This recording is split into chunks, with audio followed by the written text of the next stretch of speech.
तो वेलकम बच्चों, कैसे हैं आप। स्वागत है आपका आपके अपने चैनल पर एक बार फिर से। अपने न्यूक्लियाई चैप्टर चल रहा था जिसकी 2 वीडियो में पहले डाल चुका हूं और आज का वीडियो फाइनल रहने वाला है। तीनों वीडियो में न्यूक्लियाई ओवरऑल 1 घंटे में अप्रोक्स आपका चैप्टर क्लियर हो जाएगा, क्योंकि लगभग 20-25 मिनट का एक वीडियो बनता है। तो आज के वीडियो में अपने कई टॉपिक कवर करने वाले हैं। रेडियो एक्टिविटी आज के वीडियो में अपने कवर कर देंगे, टाइप्स ऑफ डीके भी कवर करेंगे, इससे रिलेटेड क्वेश्चन कैसे आते हैं, न्यूक्लियर एनर्जी भी आज के ही वीडियो में अपने कवर करेंगे, फ्यूजन को भी कवर करने वाले हैं, फ्यूजन को भी कवर करने वाले हैं और एनर्जी फॉर्मेशन इन स्टार को भी कवर करने वाले हैं। यानी ओवरऑल अपने सारा जो रिमेन चैप्टर है वो सारा आज के वीडियो में क्लियर करने वाले हैं। तो बिना किसी विलंब के आज का वीडियो स्टार्ट करते हैं। तो सबसे पहले जानते हैं बेटा रेडियो एक्टिविटी क्या होती है। सबसे पहले इसको डिस्कवर किया था हेनरी बैकरल ने। हेनरी बैकरल ने डिस्कवर क्या किया, उन्होंने 1896 के अंदर बाय एक्सीडेंट इसको क्या किया गया, डिस्कवर किया गया। एक्चुअली में हुआ कुछ यूं था कि उनके पास किसी ड्रॉअर के अंदर, उनकी जो लैब थी उस ड्रॉअर के अंदर यूरेनियम पोटेशियम सल्फेट था, यूरेनियम पोटेशियम सल्फेट था। और उन्होंने देखा कि उस रूम के अंदर या उस लैब के अंदर पड़ी फोटोग्राफिक प्लेट जो है वो डार्क हो रही है, ब्लैक हो रही है। उसके बाद में उन्होंने उस फोटोग्राफिक प्लेट को किसी ब्लैक जो पेपर होता है उसमें रैप करके देखा, फिर भी उस पर उसका इफेक्ट पड़ रहा था। तो उन्होंने बाद में डिस्कवर किया, इधर उधर फाइंड करके पता लगा कि एक्चुअल में जो ड्रॉअर के अंदर यूरेनियम सल्फेट पड़ा है उसकी वजह से, यूरेनियम पोटेशियम सल्फेट पड़ा है उसकी वजह से जो फोटोग्राफिक प्लेट है वो क्या हो रही है, डार्क हो रही है। तो उन्होंने पहली बार देखा this compound cause the blackening of the photographic plate even though it was wrapped in black pepper and shield bye silver. और सिल्वर से शील्ड कर दिया तो भी उसको क्या कर रहा था, ब्लैकनिंग कर रहा था, ब्लैक कर रहा था। ठीक है, this show that the substance emitted highly penetrating radiation. इससे ये पता लगा कि जो पोटेशियम यूरेनियम पोटेशियम सल्फेट था वो हाईली पेनिट्रेटिंग, यानी ऐसी कुछ रेडिएशन या ऐसी क्या बोलते हैं पार्टिकल्स को इमिट कर रहा है जो उसे ब्लैक पेपर को भी क्रॉस करके जा रही है और जो सिल्वर को भी क्रॉस करके जा रही है। लेटर एक्सपेरिमेंट में ये प्रूव होगा that radio activity is a nuclear phenomena. Nucleus का एक फिनोमेना है। It involve the spontaneous decay of any unstable nucleus known as radio active decay. इसका मतलब है कि अनस्टेबल न्यूक्लियाई जो है वो स्टेबल होने के लिए कुछ ना कुछ इमिशन करते रहते हैं, रेडिएशन करते रहते हैं, कोई ना कोई चीजें इमिट करते रहते हैं, उसको बोलते हैं बेटा रेडियो एक्टिव डिके। अब नेक्स्ट चलते हैं बेटा टाइप्स ऑफ डिके। डिके कितने टाइप के होते हैं। तो जैसे मान लो ये हो सकता है कि मैं स्टेबल होने के लिए, मान लो मुझे न्यूक्लियस मान लेते हैं, तो मैं स्टेबल होने के लिए एक पार्टिकल छोड़ सकता हूँ, दूसरा या तीसरा, ऐसे कोई भी। तो इस हिसाब से कितने टाइप के पार्टिकल आप इमिट कर सकते हैं एक न्यूक्लियस, वो सभी टाइप ऑफ डिके में आता है। तो सबसे पहले आता है बेटा अल्फा डिके। सबसे पहले कौन सा था, अल्फा डिके। अभी सबसे पहले इसकी बात करेंगे, फिर अपने इसके एग्जांपल देखें और एग्जांपल के साथ बोर्ड में कैसे क्वेश्चन बनते हैं वो भी अपने देखने वाले।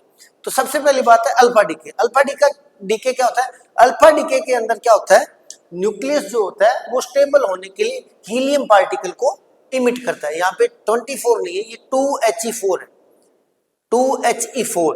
हीलियम न्यूक्लियस को क्या करता है, हीलियम न्यूक्लियस को इमिट करता है। यानी कोई एक न्यूक्लियस है वो जब भी अल्फा डिके करता है तो एक नया न्यूक्लियस बनाता है और उस न्यूक्लियस के साथ में हीलियम न्यूक्लियस जो होता है उसको बनाता है। ये जो न्यूक्लियस होता है उसको बोलते हैं पेरेंट न्यूक्लियस या मदर न्यूक्लियस बोलते हैं, पेरेंट न्यूक्लियस या मदर न्यूक्लियस। और ये जो फ्रेगमेंट बन रहा है बड़े वाला उसको बोलते हैं बेटा डटर न्यूक्लियस। और उसके साथ में जो पार्टिकल अपने 2He4 निकला है वो अपने पास बन गया हीलियम अल्फा, उसको बोलते हैं alpha particle. Then in alpha decay, the nucleus emit an alpha particle which is a helium nucleus. Helium nucleus को alpha particle बोलते हैं, containing 2 proton, जिसमें 2 प्रोटॉन होते हैं, 2 न्यूट्रॉन्स होते हैं। The mass number decrease by 4। जब ऐसा होगा तो मास नंबर 4 डिक्रीज हो जाएगा एंड एटॉमिक नंबर जो है वो 2 डिक्रीज हो जाएगा। और occur in heavy nuclei, ज्यादातर ये heavy nuclei के अंदर होता है। heavy मतलब जो लेंथेनॉइड एक्टिनॉइड्स है उनके बीच में। एग्जाम्पल अभी देखिए, उससे पहले कैरेक्टरिस्टिक्स देख लेते हैं, इससे भी क्वेश्चन कई बार बन जाता है। हाई आयनाइजेशन पावर होता है, यानी गैस वगैरह के अंदर इसको अगर अपने पेनिट्रेट करते हैं, गैस वगैरह के अंदर इसको फ्लो करवाते हैं, अल्फा पार्टिकल से गैस को हाईली आयनाइज कर देता है। उसके बाद में लो पेनिट्रेटिंग पावर होती है, इसका मतलब पेनिट्रेशन में लो है, पेनिट्रेशन का मतलब है चीजों को पार करने के अंदर लो है, बहुत थिन किसी लेयर से भी ये क्या हो जाता है, क्रॉस नहीं कर पाता। उसके बाद में can be stopped bye paper और स्किन, यानी स्किन और पेपर से भी अल्फा पार्टिकल क्या हो जाता है, रुक जाता है। इसका मतलब पेपर से भी अल्फा पार्टिकल पार नहीं हो सकता, इसकी वेरी लो पेनिट्रेटिंग पावर है। अब इसके बाद में बात करते हैं बीटा डीके। बीटा डीके दो टाइप के होते हैं बेटा, एक beta positive decay, beta positive, और एक बीटा नेगेटिव डीके। अब बीटा पॉजिटिव और बीटा नेगेटिव डीके है, यहां से भी क्वेश्चन कई बार पूछा जाता है क्योंकि बच्चे यहीं पर उलझ जाते हैं। एक अपने पास होता है बेटा बीटा पॉजिटिव डीके और एक अपने पास होता है बीटा नेगेटिव डीके।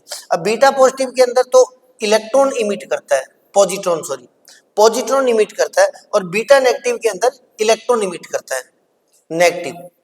ठीक है, प्लस में एक न्यूट्रिनो एंटी न्यूट्रिनो पार्टिकल भी बनता है, वो अपने देखेंगे। तो सबसे पहले देखते हैं in beta decay a neutron convert into a proton, very important बात है बेटा, neutron convert into a proton और वाइस वर्सा, यानी या तो बीटा डीके के अंदर क्या होता है, न्यूट्रॉन चेंज होता है प्रोटॉन के अंदर, या क्या होता है, प्रोटॉन चेंज होता है न्यूट्रॉन के अंदर। अब तक अपने न्यूक्लियस के अंदर ये पढ़ के चल रहे थे कि सर न्यूक्लियस के अंदर न्यूट्रॉन और प्रोटॉन होते हैं, जबकि अब बीटा डीके में अपने ये भी पढ़ा है कि neutron can change in proton, proton can change in neutron. अब ऐसा हो सकता है, अब बीटा पार्टिकल क्या होता है बेटा, या तो इलेक्ट्रॉन होता है या पॉजिट्रॉन होता है। पॉजिट्रॉन का मतलब होता है इलेक्ट्रॉन विद पॉजिटिव चार्ज, यानी इलेक्ट्रॉन का जस्ट ऑपोजिट पार्टिकल, उतना ही पॉजिटिव चार्ज रखने वाला। इलेक्ट्रॉन पर चार्ज होता है 1.6 इंटू 10⁻⁻19 कूलम, ये माइनस का होता है। अगर पॉजिट्रॉन है तो उसी पार्टिकल पर अगर उतना ही पॉजिटिव चार्ज होता है उसको पॉजिट्रॉन बोलते हैं। ठीक है, अब इस केस के अंदर क्या होता है, मास नंबर रिमेन सेम, क्योंकि उस इलेक्ट्रॉन का जो मास अपने नेग्लिजिबल मान के चलते हैं, और नेग्लिजिबल भी मान के चलते हैं, प्लस में इलेक्ट्रॉन बाहर रिवॉल्व कर रहे हैं। ठीक है, तो अपने न्यूक्लियस के मास पर, न्यूक्लियस के मास के अंदर उसको ऐड नहीं करते, या वैसे भी 9.1 इंटू 10⁻31 केजी, वो उसको नेग्लेक्ट कर देते हैं। देन मास नंबर जो होता है वो रिमेन अनचेंज, चेंज नहीं होता, और बट एटॉमिक नंबर है वो चेंज बाय 1, एटॉमिक नंबर जो है वो चेंज हो जाता है 1, या तो 1 इंक्रीज हो जाता है या 1 डिक्रीज होता है। इसके बारे में भी अभी अपने बात करेंगे एग्जांपल के साथ। बीटा और उसके बाद में इनकी प्रॉपर्टीज देखते हैं, कैरेक्टरिस्टिक्स। सॉरी, यहाँ पर बीटा नेगेटिव डीके कब होता है, जब ऑक्यो व्हेन न्यूट्रॉन आर एक्सेस, जब किसी न्यूक्लियस के अंदर नंबर ऑफ न्यूट्रॉन बहुत ज्यादा होते हैं तो क्या होते हैं, न्यूट्रॉन्स चेंज होते हैं प्रोटॉन्स के अंदर। प्लस में दूसरा होता है बेटा beta positive decay. Beta positive decay कब होता है, जब protons are in excess, number of protons ज्यादा होते हैं तो नंबर प्रोटॉन चेंज होते हैं न्यूट्रॉन्स के अंदर, उस केस में बीटा पॉजिटिव डीके होता है। अब एग्जांपल भी देखें, इसके साथ इसकी कैरेक्टरिस्टिक्स देखते हैं बेटा। कैरेक्टरिस्टिक्स के अंदर क्या है, मॉडरेट आयनाइजिंग पावर, यानी अल्फा पार्टिकल से आयनाइजिंग पावर इसकी ज्यादा होती है। मॉडरेट पेनिट्रेटिंग पावर, यानी इसकी पेनिट्रेटिंग पावर भी क्या होती है, ज्यादा होती है। Stopped bye thin aluminium sheet, यानी ये स्किन और पेपर को तो पार कर जाता है, क्रॉस कर देता है, लेकिन थिन एल्यूमिनियम शीट को ये पेनिट्रेट पर नहीं कर पाता, पार नहीं कर पाता। थर्ड वाला अपने पास है गामा डीके। गामा डीके के अंदर बेसिकली कुछ नहीं होता, क्या होता है बेटा, न्यूक्लियस इमिट करता है गामा रेज को। गामा रेज का मतलब only and only high energy photon को इमिट करता है। क्या करता है, only and only high energy photon को इमिट करता है, यानी इसका मतलब मदर न्यूक्लियस और डटर न्यूक्लियस सेम होते हैं, बस एनर्जी डिक्रीज हो जाती है। ठीक है, नो चेंज इन मास, कोई मास में चेंज नहीं हो। No change in atomic number, usually follow by alpha beta decay when the nucleus is an extra excited state. ऐसा तभी होता है जब कोई न्यूक्लियस एक्साइटेड स्टेट के अंदर होता है, तो वो एक्साइटेड स्टेट से गामा पार्टिकल की फॉर्म में एनर्जी इमिट करके थोड़ा स्टेबल होने की कोशिश में होता है। देन वो तीसरे टाइप का अपना डीके है गामा डीके। इसकी प्रॉपर्टी देखें तो जो गामा डीके होता है बेटा, उसमें वेरी हाई पेनिट्रेटिंग पावर होती है, बहुत ज्यादा पेनिट्रेटिंग पावर होती है। लो आयनाइजिंग पावर होती है, आयनाइजेशन बहुत कम करता है। नीड थिक लेड और कंक्रीट फॉर शील्डिंग, इसका मतलब बहुत थिक वॉल ऑफ कंक्रीट की हो सकती है, या फिर अपने किसकी होती है बेटा, लेड की वॉल होती है, उसको ये पेनिट्रेट नहीं कर पाएगा थिक को। लेकिन जनरली स्किन को, आपकी स्किन को या पेपर को या एल्यूमिनियम शीट्स वगैरह को, मेटल शीट को ये पेनिट्रेट करता है, पार आर पार हो जाते हैं। अब अपने इसके बारे में थोड़ा सा डीप स्टडी करते हैं जैसे मैंने बोला अभी सर कैसे क्वेश्चन बन सकते हैं इसके, तो क्वेश्चन के लिए अपने कैसे बन सकते हैं बेटा, सबसे पहले बात करते हैं डीके की।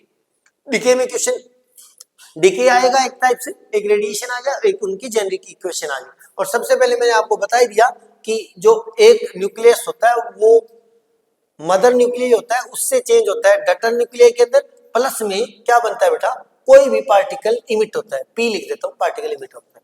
Then in case of alpha decay में जो रेडिएशन होती है यानी जो इमिशन होती है वो इस पार्टिकल की होती है 2He4 की। जैसे मान लेते मेरे पास एक न्यूक्लियस X है जिसका एटॉमिक नंबर Z है, एटॉमिक मास A है, इस केस के अंदर क्या होगा बेटा, इस केस के अंदर जो एटॉमिक नंबर है वो डिक्रीज हो जाएगा by 2 and atomic mass decrease हो जाएगा बाय 4, प्लस में ये पार्टिकल इमिट हो जाएगा। यानी इसका मतलब जो डीके है वो भी एनर्जी एंड मास कंजर्वेशन को अप्रोक्स फॉलो करता है। यहाँ पे एनर्जी कंजर्वेशन और मास कंजर्वेशन को अप्रोक्स फॉलो करता है। उसके बाद में beta positive decay, beta positive decay के अंदर क्या होता है बेटा, पॉजिट्रॉन इमिट होता है। क्या इमिट होता है, पॉजिट्रॉन इमिट होता है। इस केस के अंदर क्या होता है, पॉजिट्रॉन इमिट होने के कारण जो Z है, Z तो एक डिक्रीज हो जाएगा, लेकिन इलेक्ट्रॉन के अंदर कोई मास नहीं होता, यानी पॉजिट्रॉन के अंदर भी नेग्लिजिबल मास होता है, देन A रिमेन अनचेंज, ये चेंज नहीं होगा और प्लस में पॉजिट्रॉन को इमिट करेगा। लेकिन यहां पर ध्यान रखना, जब भी पॉजिट्रॉन इमिट होता है तो इसके साथ एक पार्टिकल और इमिट होता है जिसको बोलते हैं बेटा न्यूट्रिनो। क्या बोलते हैं, न्यूट्रिनो। क्या बोलते हैं, न्यूट्रिनो। ये बीटा पॉजिटिव डीके के साथ यानी पॉजिट्रॉन के साथ एक पार्टिकल इमिट होता है न्यूट्रिनो, जो इन फ्यूचर आप न्यूक्लियर फिजिक्स के अंदर पढ़ने वाले। उसके बाद में beta negative decay, beta negative decay में इलेक्ट्रॉन इमिट करता है, तो इस बार क्या है, एटॉमिक नंबर +1 हो जाएगा। यहां पर बच्चे उलझते हैं, कब +1 होगा कब -1 होगा, इसी चीज को नोट करके जाना बेटा, क्योंकि बोर्ड वाले यहीं पे आपको उलझाने वाले। एटॉमिक मास है वो चेंज नहीं होगा, इलेक्ट्रॉन इमिट करेगा, लेकिन इलेक्ट्रॉन के साथ एक और पार्टिकल इमिट करेगा जिसका नाम है एंटी न्यूट्रिनो। अगर पॉजिटिव के साथ न्यूट्रिनो हो रहा है तो नेगेटिव के साथ एंटी न्यूट्रिनो होता है बेटा। क्या होता है, एंटी न्यूट्रिनो। तीसरा डीके जो है वो गामा डीके। गामा डीके के अंदर क्या इमिट करता है, ये करता है ओनली गामा। गामा मतलब 0 0, this is sign of gamma. Gamma मतलब फोटोन, ये फोटोन है, फोटोन के पास no charge and no mass. Then इस केस में ZXA रहेगा, वो Z/A हो जाएगा, यानी Z यहाँ पे X ही लिख देते हैं, X ही हो जाएगा, यानी ये ZXA है, ये भी ZXA है, लेकिन ये एक्साइटिंग स्टेट के अंदर है, तो ये एनर्जी को इमिट करके इन फॉर्म ऑफ फोटोन थोड़ा सा स्टेबल हो जाएगा। Clear, clear sir, clear. अब अपने एक एग्जांपल देखते हैं अल्फा डीके का। सबसे पहले अल्फा डीके का देखते हैं। जैसे मान लें 92 यूरेनियम 238 है, अब इससे बन गया थोरियम। अब इस केस के अंदर देखो बेटा, ये डिक्रीज हो गया बाय 2, ये डिक्रीज हो गया बाय 4, प्लस में अल्फा पार्टिकल को इसने इमिट कर दिया। मैं अलग कलर चेंज कर। दूसरा beta negative decay. Beta negative decay में क्या होता है, जैसे 6C14 है, इससे 7N14 बन गया। इस केस में ये क्या डिनोट करेगा, इलेक्ट्रॉन प्लस में एंटी न्यूट्रिनो। क्लियर। उसके बाद में beta positive decay. Beta positive decay का एग्जांपल देखते हैं। 6C10 है, उससे बन गया बेटा 5B10 और प्लस में न्यूट्रिनो प्लस में पॉजिट्रॉन। ये बीटा पॉजिटिव डीके हो गया। और ये हो गया गामा डीके। गामा डीके के अंदर जैसे रेडोन है बेटा 86 222, इससे 86 रेडोन 222 बना है, प्लस में ये बन गया अपने पास फोटोन, यानी एनर्जी को इमिट कर दिया स्टेबल होने के लिए। स्टेबल होने के लिए। Done done done done. ये अपने सारी प्रॉपर्टीज की पढ़ चुके हैं। अब चलते हैं न्यूक्लियर एनर्जी। न्यूक्लियर एनर्जी, यहां से भी क्वेश्चन बहुत बढ़िया बनता है। अब जो बाइंडिंग एनर्जी कर्व अपने प्रीवियस वीडियो के अंदर किया था, जिसमें अपने को पता लगा था कि बाइंडिंग एनर्जी होती है वो पर न्यूक्लियन जो होती है वो भी मेगा इलेक्ट्रॉन वोल्ट की रेंज में होती है। तो एक वो स्पेसिफिक जो कांस्टेंट रेंज है उसमें अप्रोक्स 8 की थी, 8.75 किसकी थी, Fe56 की।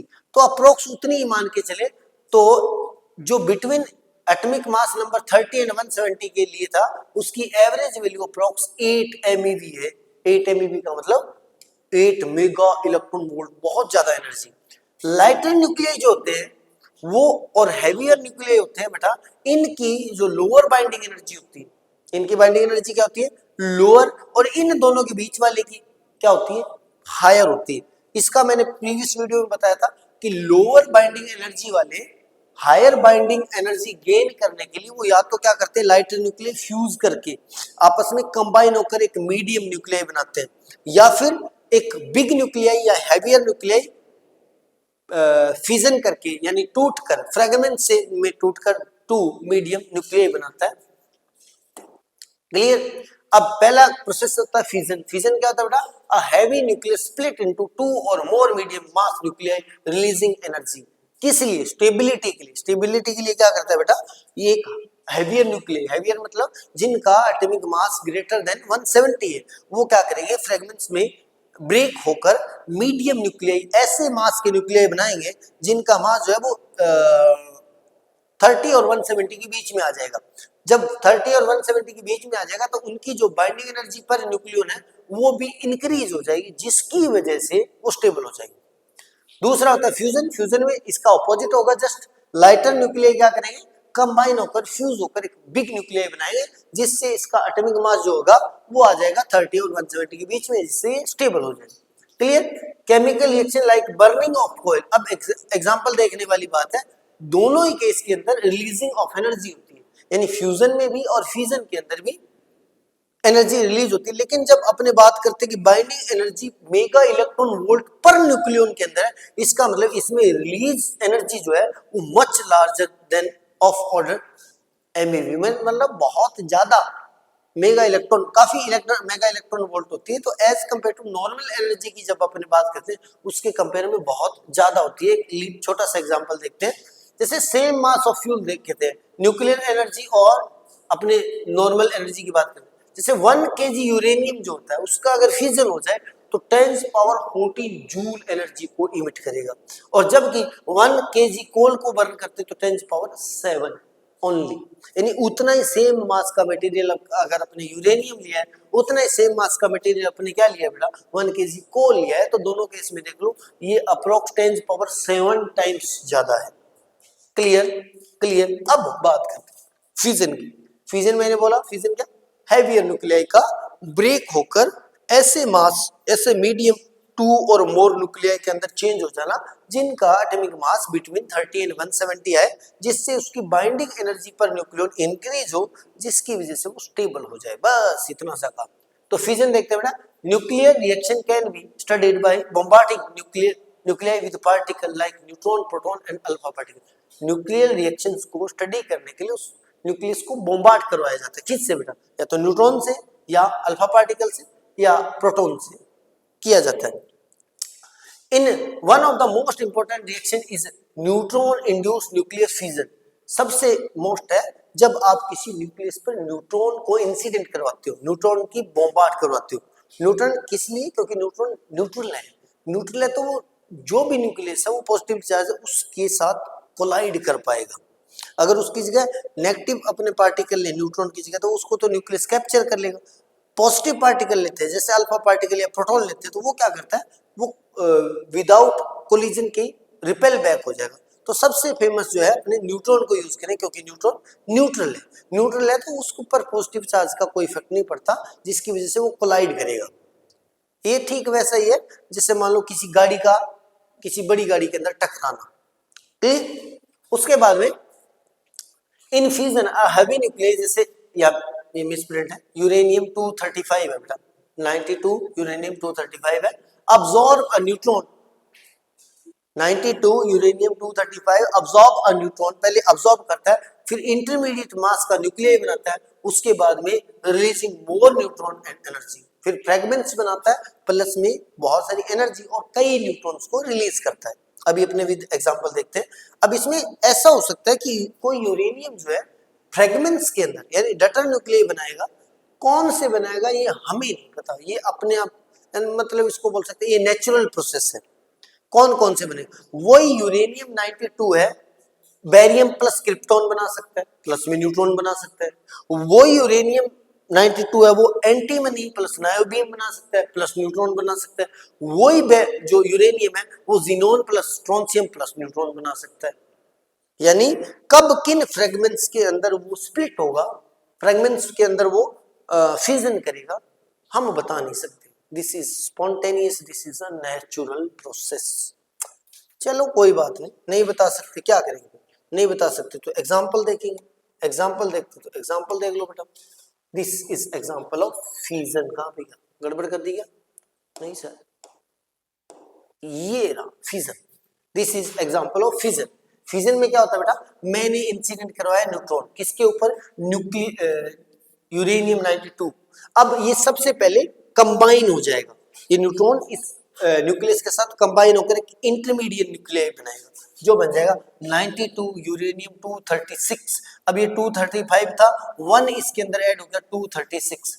अब ये 92 यूरेनियम 236 है, या तो बन सकता है बेटा बेरियम 56 144 प्लस में क्रिप्टॉन 3689 प्लस में 3 न्यूट्रॉन को इसको रिलीज करना है इस केस के अंदर, या इसकी मर्जी है क्या बने, ये बन सकता है बेटा एंटीमनी प्लस में नायोबियम प्लस में 4 न्यूट्रॉन्स को रिलीज कर रहा है इस, या क्या बन सकता है बेटा जिनोन प्लस में स्ट्रोंशियम प्लस 2 न्यूट्रॉन्स को क्या कर रहा है, इमिट कर रहा है। क्लियर? यहां से एक चीज और पढ़ते हैं अपने, आपके सिलेबस में तो नहीं है फिर भी बता दूं, इस फ्यूजन से पहले न्यूट्रॉन कितने थे? 1 था सर। कितने थे? 1 न्यूट्रॉन था। इसके बाद में कितने सर? इस केस में 3 है, इस केस में पहले दूसरे केस में 1 ही था, इस केस में क्या बेटा 4 है, तीसरे केस में 1 था, इस केस में क्या बेटा 2 है। जो सेकंड केस है यानी फ्रेगमेंट्स के बाद में जो जनरेशन, सेकंड जनरेशन के अंदर नंबर ऑफ न्यूट्रॉन्स होते हैं, नंबर ऑफ न्यूट्रॉन अपॉन जो फर्स्ट में नंबर ऑफ न्यूट्रॉन होते हैं, नंबर ऑफ न्यूट्रॉन, इसको बोलते हैं बेटा neutron, neutron multiple multiple multiple factor, factor multiple factor. इसका मतलब इस केस के अंदर जो न्यूट्रॉन मल्टीपल फैक्टर है वो 3/1 इट मींस 3 है। इस केस के अंदर क्या बेटा 4/1 मतलब 4 है, इस केस के अंदर 2/1 मतलब 2 है। ये कैसे काम करता है? ये ऐसे काम करता है, सपोज करते हैं कि एक एग्जांपल देखते हैं, मान लेते हैं एक 1 kg यूरेनियम बना, 1 kg यूरेनियम के अंदर कितने एटम्स होंगे? बहुत सारे एटम। उनके अंदर कितने ज्यादा न्यूक्लियस होंगे? बहुत सारे न्यूक्लियस, है ना, बहुत सारे न्यूक्लियस होंगे। हमने सिर्फ और सिर्फ एक न्यूट्रॉन इंसिडेंट करवा दिया, जैसे न्यूट्रॉन इंसिडेंट करवा दिया और हमें पता लगा कि ये कंडीशन हो रही है, यानी ये फ्यूजन हो रहा है, तो हमें पता लगा कि एक न्यूक्लियस ब्रेक होते ही क्या बनेगा, प्लस में इन सभी केस में एनर्जी रिलीज होगी। ये ध्यान रखना, energy in range of mega electron volt, तीनों केस की बात करो, मेगा इलेक्ट्रॉन वोल्ट की। अब इस केस में क्या होगा, 3 न्यूट्रॉन क्या होंगे, रिलीज होंगे। अब वो जो 3 न्यूट्रॉन्स है वो उन 1 kg में से बाकी 3 जो यूरेनियम उन पर बॉम्बार्ड होंगे, तो अब ये चेन सिस्टम हो जाएगा। 1 न्यूट्रॉन से बना 3, 3 से बनेगा 9, 9 से बनेगा 27, 27 से बनेगा ऐसे 81। तो मतलब बहुत कम टाइम के अंदर एक बहुत बड़ी एक लार्ज रिएक्शन हो जाएगी। अब अगर ये तो हो गया 3, इसमें 4 है, जिसमें नंबर ऑफ न्यूट्रॉन्स जिसका जितना ज्यादा है, इट मींस जिसका न्यूट्रॉन मल्टीपल फैक्टर जितना ज्यादा है, वो रिएक्शन उतनी ही ज्यादा फास्ट होने वाली है, उतनी ही ज्यादा फास्ट होने वाली है। तो इतनी फास्ट भी हो सकती है कि वो हमारे कंट्रोल में है, जिसको अपने बॉम्ब बोलते हैं, एटॉमिक बॉम्ब, वो यही होता है जो कंट्रोल में नहीं आती। लेकिन अगर अपने इसी को कंट्रोल कर लिया जाए तो इसी न्यूक्लियर एनर्जी को अपने यूज करते हैं as a power, nuclear power plant. अगर इन न्यूट्रॉन को आप कंट्रोल कर लेते हो, क्या कर लेते हो बेटा, इन न्यूट्रॉन्स को हम कंट्रोल कर लेते हैं, तो उस केस के अंदर जो एनर्जी रिलीज हो रही है उस एनर्जी को आप क्या कर सकते हो, यूज कर सकते हो। नहीं तो ये बन जाएगी एक बॉम्ब बन जाती है, बॉम्ब का मतलब कोई एटम बॉम्ब, न्यूक्लियर बॉम्ब बन जाती है, जिसकी वजह से क्या होता है, हिरोशिमा नागासाकी में जो हुआ वो हो जाता है। अब इस केस के अंदर अपने पहले बता रहा हूं कि इस केस के अंदर अगर 4 मान लो न्यूक्लियस रिलीज हो रहे हैं, तो हम क्या करें, हम ऐसे करें कि यूरेनियम यूज करते हैं, इस 4 को अपने क्या करते हैं, किसी तरीके से 3 को अपने क्या करते हैं, खत्म कर देते हैं, अब्सॉर्ब कर लेते हैं। 3 को नेक्स्ट जो अपनी रिएक्शन होने वाली उसमें पार्टिसिपेट नहीं करने देते, तो उस केस में एक ही न्यूक्लियस फिर यानी एक ही न्यूक्लियाई के साथ रिएक्शन करेगा। दोबारा फिर से देखो, एक न्यूक्लियाई से एक रिएक्शन होगी, फिर एक ही न्यूट्रॉन, 3 न्यूट्रॉन को अपने क्या कर लिया, पार्टिसिपेट नहीं करने देते, उसकी वजह से हम उसके लिए अपने यूज करते हैं बेटा कैडमियम, जो आपने बोला होगा कैडमियम रोड्स, क्योंकि कैडमियम जो होता है वो न्यूट्रॉन को अब्सॉर्ब कर लेता है। आपने मूवी वगैरह में देखा हो, बॉम्ब उठाते ऐसे करके पिन खींचते, पिन खींच कर फेंकते, तो पिन खींच, जब तक वो पिन है तब का मतलब है न्यूट्रॉन्स को उसने अब्सॉर्ब कर रखा है। जैसे वो पिन खींचेंगे तो एक तरह से क्या होगा कि वो न्यूट्रॉन का अब्जॉर्प्शन उसने बंद कर दिया, तो वो न्यूट्रॉन क्या है, उसके अंदर जो मटेरियल, उसके अंदर फ्यूजन स्टार्ट करते हैं, और फ्यूजन स्टार्ट करने के बाद में वो, जैसे मैंने बोला था, ये चेन रिएक्शन की वजह से बहुत थोड़े से टाइम के बाद में वो ब्लास्ट हो जाते हैं। क्लियर? ये अपने पास 4 न्यूट्रॉन हो सकता है। क्लियर? ये अपने पास फ्यूजन हो गया बेटा। फ्यूजन के बाद में अपनी बात करते हैं, फ्यूजन ये मैंने आपको करवा दिया। फ्यूजन के बाद the fission fragments are radioactive and undergoes beta decay to become stable nuclei। Fusion fragments होते हैं वो रेडियोएक्टिव होते हैं, और रेडियोएक्टिव का मतलब फिर वो आगे डिके करते हैं, डिके के अंदर वो बीटा डिके करते हैं, या तो बीटा पॉजिटिव या बीटा नेगेटिव डिके करते हैं, उसके बाद में वो स्टेबल हो जाते हैं। यहाँ से क्वेश्चन बन सकता है बेटा, बहुत बढ़िया क्वेश्चन बन सकता है, बच्चे ध्यान नहीं देंगे। ये जो फ्रैगमेंट्स बन रहे हैं वो या तो बीटा पॉजिटिव या बीटा नेगेटिव डीके करेंगे, उसके बाद में स्टेबल हो जाएंगे। Clear? Done done done done. उसके बाद में the large energy release due to the an increase in binding energy per nucleon. इसका मतलब इस केस के अंदर बहुत ज्यादा अमाउंट के अंदर एनर्जी रिलीज होगी फ्यूजन के केस के अंदर। जैसे एक एग्जांपल देखते हैं, एक हैवी न्यूक्लियाई जिसका एटॉमिक मास 240 है। कितना बेटा? 240 मास है। मास 240 का मतलब ये n प्लस जेड है, n प्लस जेड है, वो 240 है। अब इस केस के अंदर अप्रोक्स मान लेते हैं EBN यानी बाइंडिंग एनर्जी पर न्यूक्लियन 7.6 है, तो टोटल क्या आ जाएगी, ये पर न्यूक्लियन तो 7.6 है, और इनटू 240 टोटल न्यूक्लियन है, जितनी भी आएगी उतनी आ जाएगी मेगा इलेक्ट्रॉन, MEV। क्लियर? दूसरे केस के अंदर मान लेते 2 मीडियम न्यूक्लियाई 120 के अंदर टूट गया, इस केस में बाइंडिंग एनर्जी क्या है बेटा, कितनी है, 8.5। अब 2 फ्रेगमेंट्स है तो पहले की हो जाएगी 120, मतलब अगर टोटल एनर्जी फाइंड करना चाहूं इंटू 8.5 प्लस में 120 इंटू 8.5, इस केस में टोटल निकाल लेंगे। अब इस केस में अगर आप इन दोनों को क्या कर लेते हैं, या फिर ऐसे कर लो कि पहले थी बेटा 7.6, बाद में थी 8.5, पहले भी n प्लस जेड कितना था 240, अब भी n प्लस जेड कितना है 240, तो इन दोनों का डिफरेंस निकाल लो और उसको 240 से मल्टीप्लाई कर देते हैं, तो इनका डिफरेंस अप्रोक्स इतना आएगा, इसको 240 से डिवाइड कर मल्टीप्लाई कर देंगे तो लगभग यानी एक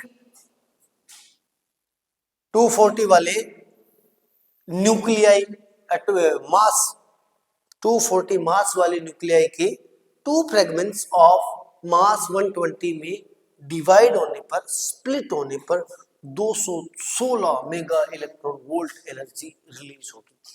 ये न्यूमेरिकल पूछा गया है, नेट वालों ने पूछा था, इससे पीछे वाला जो एग्जाम हुआ था उसमें नेट में यही न्यूमेरिकल पूछा था, एज इट, यही है, ठीक है, और ऐसा बोर्ड वाले भी पूछ सकते हैं। क्लियर? उसके बाद में बेटा देखते हैं the release energy first appearance kinetic energy of fragment and neutron. जो एनर्जी रिलीज होगी वो पहले जो फ्रैगमेंट्स टूटे उनको काइनेटिक एनर्जी देगी और न्यूट्रॉन को काइनेटिक एनर्जी। इसका मतलब वो जो बेरियम क्रिप्टॉन में टूट रहा है तो सबसे पहले जो रिलीज होगी वो सारी एनर्जी बेरियम क्रिप्टॉन को मिलेगी और वो बहुत ज्यादा काइनेटिक एनर्जी से एक दूसरे से क्या होंगे, दूर जाएंगे। Clear? Nuclear reactor use control fusion, मैंने बोल दिया कि न्यूक्लियर रिएक्टर में क्या होगा, वो उस न्यूट्रॉन मल्टीपल फैक्टर को कंट्रोल कर लेते हैं कैडमियम ग्रुप से। जब उसको कंट्रोल कर लेंगे तो हमारे पास जो एनर्जी रिलीज, उस चेन रिएक्शन को हम कंट्रोल कर लेंगे। उस चेन रिएक्शन को अगर अपने कंट्रोल कर लेंगे तो जो रिलीज्ड एनर्जी है उसको हम लगातार यूज कर पाएंगे। Clear? Atomic bomb use uncontrol, पहले बता दी, डन डन डन डन। इसके बाद एक सेकंड में कैमरा चेक कर लेता हूँ, कई बार बंद हो जाता है, ठीक है, नहीं चल रहा। अब बात करते हैं बेटा न्यूक्लियर फ्यूजन की। फ्यूजन के ऑपोजिट होता है फ्यूजन।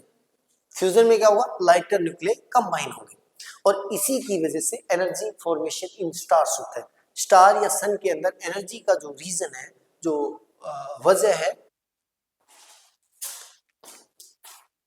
अब अगर दो लाइटर न्यूक्लियाई फ्यूज करना चाहते हैं तो फ्यूजन में सबसे बड़ी प्रॉब्लम क्या आती है? प्रॉब्लम आती है कि ये भी पॉजिटिव है, ये भी पॉजिटिव चार्ज है और ये दोनों आपस में फ्यूज होना चाहते हैं, कंबाइन होना चाहते हैं, पॉजिटिव पॉजिटिव को रिपेल करता है। तो हमें ऐसा कुछ करना पड़ेगा कि इन दोनों के बीच में लगने वाला कूलम्बिक रिपल्सन फोर्स है उसको डोमिनेट कर पाए और डोमिनेट करने के बाद में ये एक दूसरे में फ्यूज हो जाए। इस चीज को ड्रॉप मॉडल से भी आगे एक्सप्लेन किया गया कि कैसे न्यूक्लियस जो है वो फ्यूज होते हैं। एक ड्रॉप और दूसरी ड्रॉप कूलम्बिक रिपल्सन फोर्स को अगर डोमिनेट कर दे तो वो दोनों फ्यूज हो जाते हैं। इसके लिए अब सबसे बड़ी प्रॉब्लम आती है to overcome this Coulomb barrier. ये इन दोनों के बीच में जो रिपल्सन वो एक बैरियर के जैसे काम करता है, उन दोनों को फ्यूज नहीं करने देता। Coulomb barrier nuclei must have sufficient kinetic energy. इसका मतलब बहुत ज्यादा काइनेटिक एनर्जी से दोनों एक दूसरे के साथ कंबाइन होनी चाहिए, तभी वो फ्यूज कर पाएंगे। This barrier height depend on the charge and the radius of the interactive. बहुत इंपॉर्टेंट क्वेश्चन है, आपकी सीबीएसई एनसीईआरटी की बुक से है। जो कोलम्बिक बैरियर होता है फ्यूजन के अंदर वो किस पर डिपेंड करता है? सबसे पहली बात कितना ज्यादा चार्ज है, वो जितना ज्यादा चार्ज होगा उतना ज्यादा रिपल्सन फोर्स होगा, तो उतना ज्यादा स्ट्रॉन्ग बैरियर होगा। एंड रेडियस ऑफ इंटरेक्शन यानी न्यूक्लियस कितना बड़ा या छोटा उस पर। Two protons the Coulomb barrier is about two protons अगर आप इसमें फ्यूज करना चाहते हैं तो उनके लिए कूलम बैरियर 400 के किलो इलेक्ट्रॉन वोल्ट होता है, ठीक है। And higher for heavy nuclear, और उससे ज्यादा प्रोटॉन्स की बात करें, सबसे सिंपलेस्ट प्रोटॉन है, अगर प्रोटॉन की बात करें तो इसके लिए इतना होता है, हायर न्यूक्लियर के लिए इंक्रीज होता जाएगा। The estimate temperature required for proton to overcome this barrier and average about 3 into 10 power 9 Kelvin। इतना टेम्परेचर चाहिए इस बैरियर को क्रॉस करने के लिए, 3 into 10 power 9 Kelvin इतना टेम्परेचर इसको चाहिए। Then fusion achieved by high temperature so called thermonuclear fusion। तो इस फ्यूजन जब भी होगा वो हमेशा हाई टेम्परेचर पर फ्यूज करवाना पड़ेगा, विदाउट हाई टेम्परेचर पॉसिबिलिटीज नहीं है, इसलिए इसको बोलते हैं thermonuclear fusion. Thermonuclear fusion is the energy source of star, ठीक है। The sun core temperature approx इतना है 1.5 into 10 power 7 is much lower than the calculated average requirement। अब ये प्रॉब्लम ये है कि कैलकुलेटेड जो एवरेज रिक्वायरमेंट है उससे काफी कम है। So fusion occur due to high energy proton in the tail of the energy distribution, ठीक है। इन द सन कहा गया, so fusion occur due to high energy proton, सिर्फ और सिर्फ हाई एनर्जी प्रोटॉन्स जो है सन के अंदर वो ही फ्यूज कर पा रहे हैं in the tail of the energy distribution, clear. उसके बाद में in the sun fusion occur through a multi step process that convert hydrogen into helium.